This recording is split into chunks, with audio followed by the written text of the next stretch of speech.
So John, parang ano, parang kanina nakita namin how parang paano ka dinirect ni Direk. Kumbaga, how was your experience doing this film with Direk Joel Lamangan? Sobrang grateful po ako, sobrang swerte ko, sobrang salamat po, nagpapasalamat ako. Kasi dinirect ako ni Direk Joel Lamangan.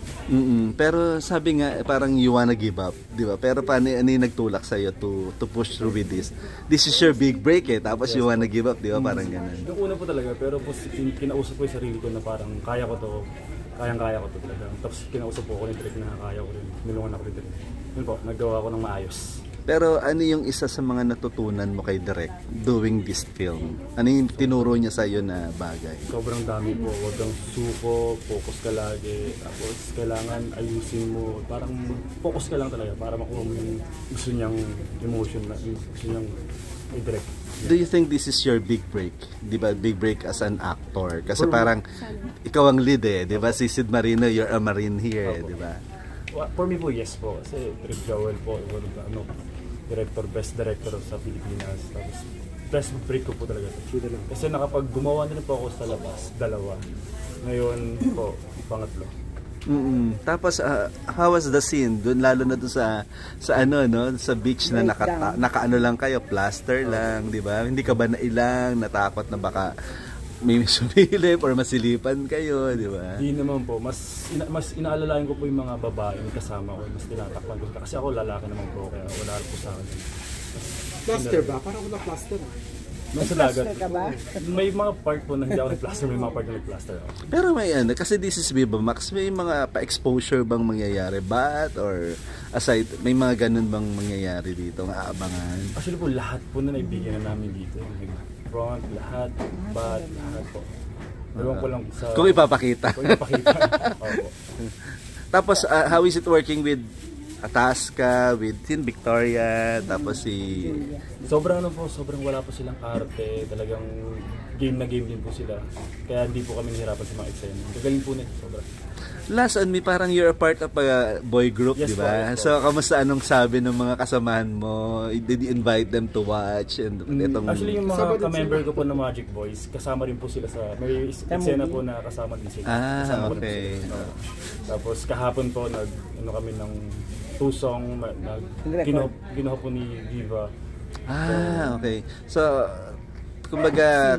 Yes po, singing dance po. Ano nang update sa group nyo? May mga upcoming shows ba and mga album na ila-launch? Yun po, mayroon po kaming dalawang ginawang original song na Tagalog po. Tapos June 12 po pupunta kami ng Cebu for show, pesta po doon. Tapos antayin po nila, gagawa po kami ng music video ng ginagawa namin original song. Opo. Ano yung isang bagay talaga na hindi ka talaga pinasuko ni Direk Joel? Ano yun? Para hindi ka talaga give up. Samantalang gusto mo nang pumigil.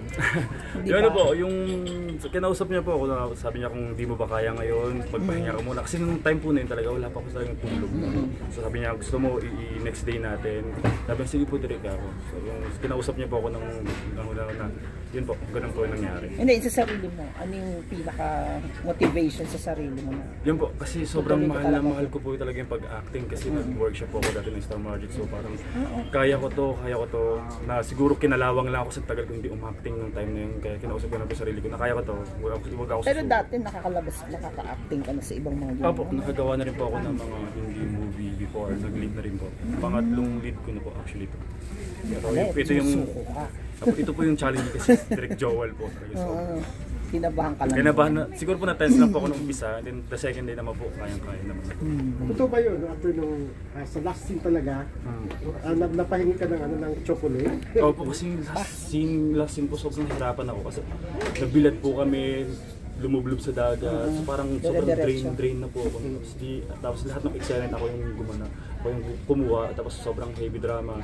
So yung utak ko hindi na gumagana, kaya humingi na lang po ako ng chocolate para pang enerhiya ko po. Last scene na po yun. Opo. Kaya itong yung si Direk, kumbaga, after doing this, tinanong ko nga, gagawa ka ba ng film kay Direk? Kasi parang iba na-traumatize because of what happened, na nasisigawan or something. Pero ikaw, what made you decide na gagawa pa rin ako ng pelikula kay Direk? Sobrang gagawa pa rin po ako kasi sobrang dami ko pong natutunan. Sobrang minahal ko lalo yung pag-acting. Talagang passion ko pag-acting, love na love ko pag-acting. Lalo pa naging naturuan pa ako ni Direk Joel Lamang. So, grateful po ako. Yung manager mo, tinalakan ka ba?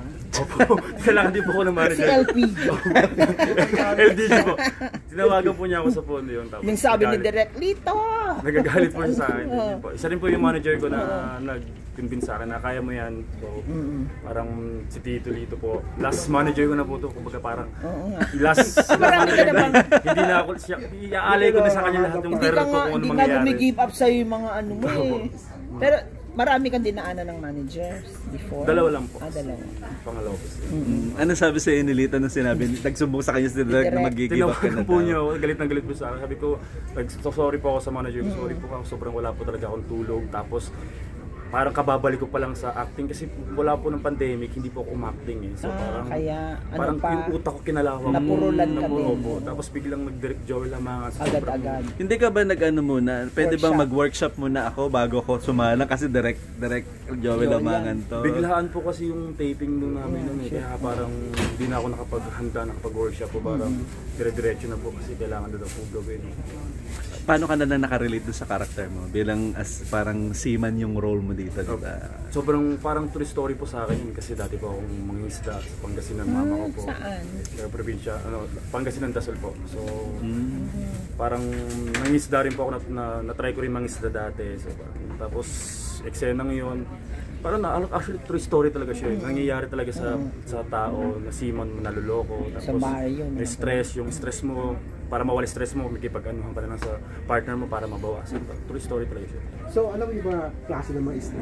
Oo, yun nga. Oo, Pero bakit si David, ang laki-laki ng tamban? ay, si Sir Jim po, nagkamali po siya Ano bang pinakamasarap na isda para sa iyo? Marami po eh. Tuna, salmon, masasarap po yung mga yun. Opo. Laki-laki ng tamban na huli na.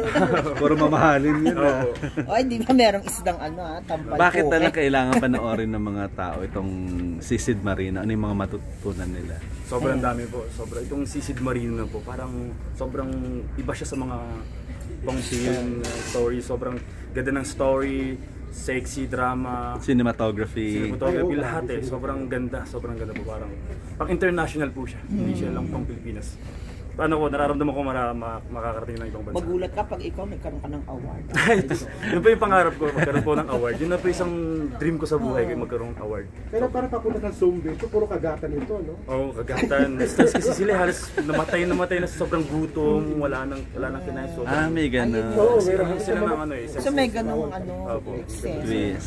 Sige, Jan, please invite them na lang to watch. May Sisid ba? Marina. Si Sid Marino po, Viva Max, directed by Direk Joel, and then produced by LPG. Hindi, LPG. LDG. LDG. Ito dito, Christmas. diba? Doon po, sabay-sabay, June 14 po. Sabay-sabay po natin panoorin yun. Tapos, ano na po kayo, mag-download na kayo ng Viva Max app, subscribe kayo. Mura lang yun. Paparin yung si Sid Marino. Okay. Thank you. Kaya,